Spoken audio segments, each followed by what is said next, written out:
सभी को नमस्कार। एक व्यवस्थित दिनचर्या को लेकर आप बहुत से बच्चों के मैसेज थे और कि सर एक बेहतरीन रूटीन क्या हो सकता है वर्तमान समय के हिसाब से और कम समय में यदि हमें अपने टारगेट को पूरा करना हो, सभी डिस्ट्रक्शन से बचते हुए करना हो। तो लंबे समय से आप लोगों के मैसेज थे और मुझे लगा कि मैं इस पे एक व्यवस्थित वीडियो बनाऊं। ये जो वीडियो है इसमें मेरा खुद का एक्सपीरियंस ज़्यादा है जो मैंने फॉलो किया है और जिनसे पॉजिटिव रिजल्ट आए हैं। नंबर दो, कुछ सक्सेसफुल पर्सनैलिटीज की कुछ चीज़ें मैंने यहाँ से ली हैं। कुछ मनोवैज्ञानिक रूप से इसको बहुत तर्कसंगत बनाने का प्रयास किया है कि साइकोलॉजी को इनपुट कैसे डाला जाए, ये सब भी मैंने इसमें प्रयास किए हैं। उम्मीद करता हूँ कि यदि आप इसको ईमानदारी से फॉलो करते हैं तो बदलाव 100% आएंगे और वो बदलाव ऐसे होंगे जो आपको खुद को लगेगा कि मैं बहुत अच्छी दिशा में जा रहा हूँ, मजा आ गया मुझे। ये निश्चित तय है, ये मान के चलिएगा। तो शुरुआत करते हैं कुछ चीज़ों के साथ जो मुझे लगता है कि एक तो बड़ी इंपॉर्टेंट बात होती है कि सर दिनचर्या बेहतरीन क्या हो। दिनचर्या बेहतरीन वो होती है जिससे आप में सकारात्मकता है, जो आपको ऊर्जा प्रदान करे और जो आपको हमेशा एक्टिव रखती है। इसका मतलब आपका दिनचर्या बहुत अच्छा है। कोई चीज़ आप फॉलो कर रहे हैं, पूरे दिन पढ़ रहे हैं, लेकिन आप शाम को जाते जाते नेगेटिविटी से भर जाते हैं। आपको लगता है कि पता नहीं क्या ही हो रहा है, पता नहीं मेरे अंदर क्या ही होगा, पता नहीं मेरा होगा कि नहीं होगा। इसका मतलब तुम्हारी दिनचर्या में सबसे बड़ी कमी है। आप किसी भी बड़ी कंपनी को उसकी केस स्टडी कीजिएगा। किसी बहुत बड़े व्यक्ति जो जीरो से शिखर तक पहुंचा है, मैं विरासत की बात नहीं कर रहा, कोई विरासत में बहुत बड़ी पूंजी लेके पैदा हो सकता है, वो अलग चीज है। लेकिन जो गरीबी से बहुत बड़ा व्यक्ति बना है या कोई कंपनी जीरो से बहुत बड़ी कंपनी बनी है, उसकी सफलता के पीछे सबसे बड़ा कारण होता है मैनेजमेंट। प्रबंधन वर्ड एक बहुत बड़ा ताकतवर वर्ड है। और प्रबंधन क्या है, वो सब सब कुछ बड़ा बनाता है। प्रबंधन ही दिनचर्या है। इस वर्ड को अपनी दिनचर्या का हिस्सा बना लो। जिसने अपनी दिनचर्या का को प्रबंधित कर लिया, व्यवस्थित कर लिया, ऐसा नहीं हो सकता कि वो सक्सेसफुल नहीं बने। मैं नहीं कहता कि आप गवर्नमेंट जॉब लगोगे नहीं लगोगे, ये तय है कि आप एक बड़े व्यक्ति बन जाओगे यदि आपको मैनेजमेंट करना आता है। आज मैं इस दिनचर्या की इस वीडियो के माध्यम से केवल एक मैनेजमेंट की प्रक्रिया बता रहा हूं, मेरा खुद का अनुभव शेयर कर रहा हूं और एक मनोवैज्ञानिक चीजें जो आपको बहुत बेहतरीन बनाती हैं भीड़ से, वो बातें शेयर कर रहा हूं। सबसे पहले इंपॉर्टेंट बात, कोई भी दिनचर्या का एक फार्मूला होता है, चार पिलर होते हैं, सी, एस, एच और आर। इनको हिस्सा बना लीजिए। सी का मतलब क्या है, कंसिस्टेंसी है, निरंतरता है। यदि आप कोई चीज को लगातार कर रहे हो, वो आपको बड़ा बनाएगी। आप चाहे 5 घंटे पढ़ो, चाहे 8 घंटे पढ़ो, चाहे 12 घंटे पढ़ो, मैं नहीं कहता 14 घंटे पढ़ो। यदि आप 6 से 7 घंटे रेगुलर निकाल रहे हो, 6 महीने, 5 महीने, 4 महीने, ये आपको बड़ा बना जाएंगे। कोई रोक ही नहीं सकता।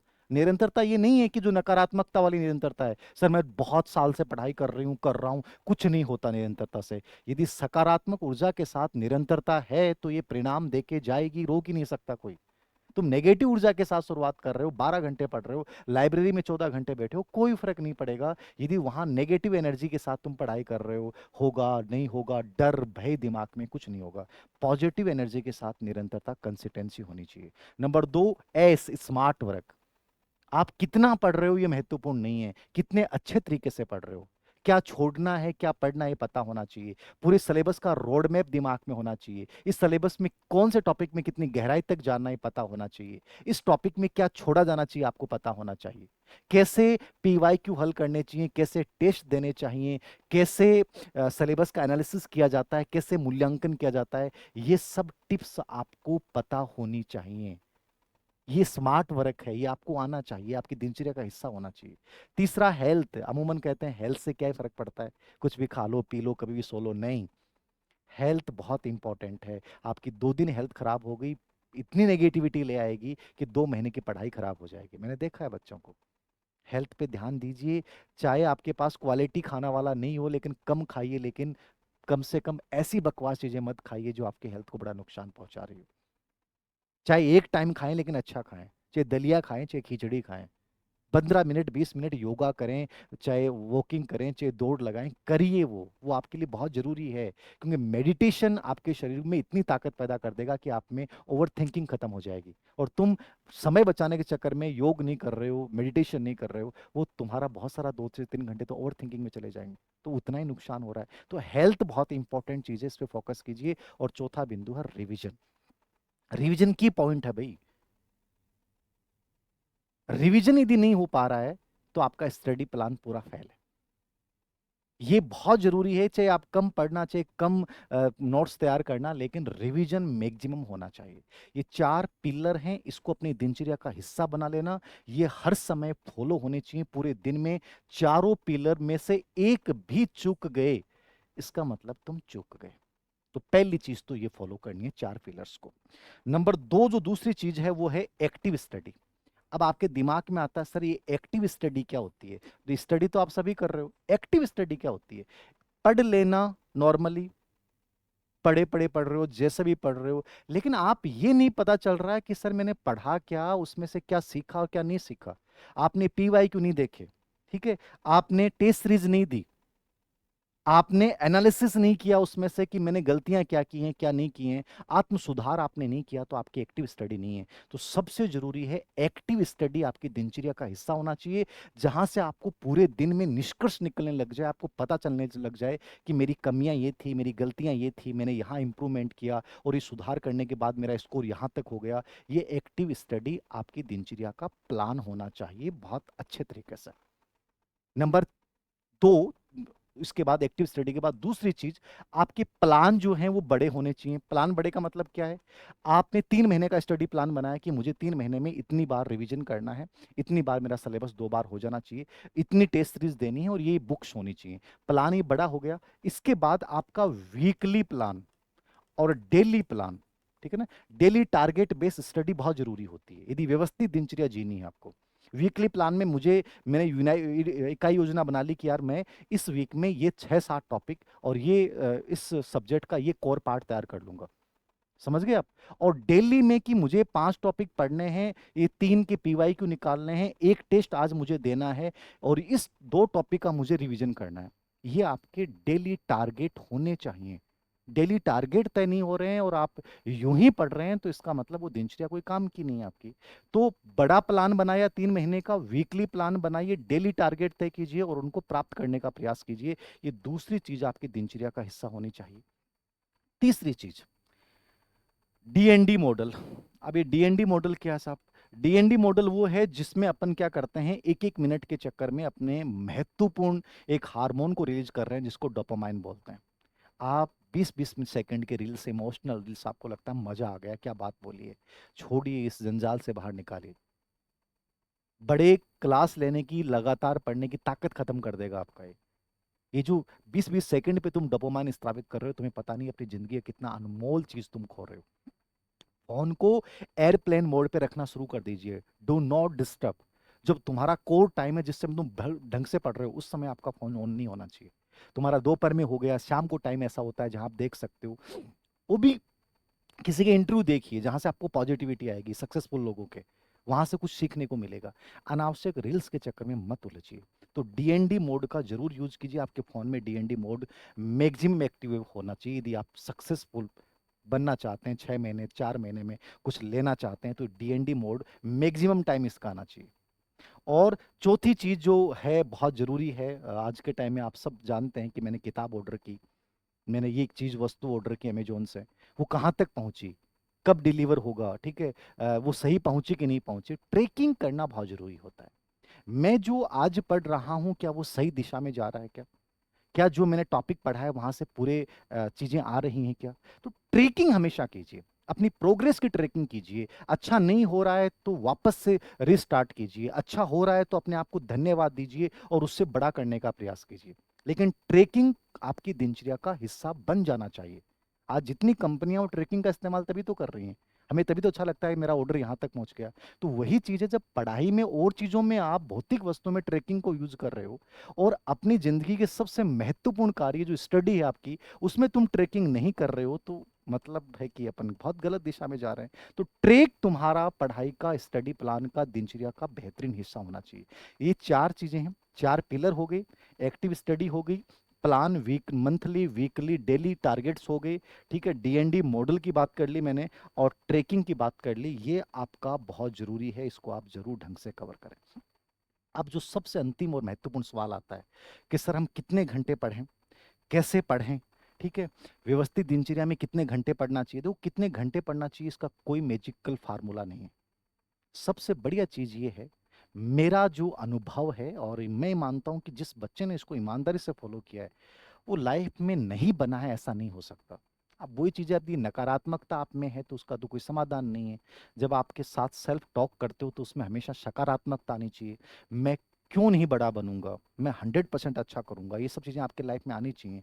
तो सेल्फ टॉक के अंतर्गत आपकी सबसे इंपॉर्टेंट चीज़ है कि आपका जो डेली रूटीन होगा उसमें जो टाइम का मैनेज होगा वो कैसे करेंगे आप। मेरा एक्सपीरियंस शेयर कर रहा हूँ।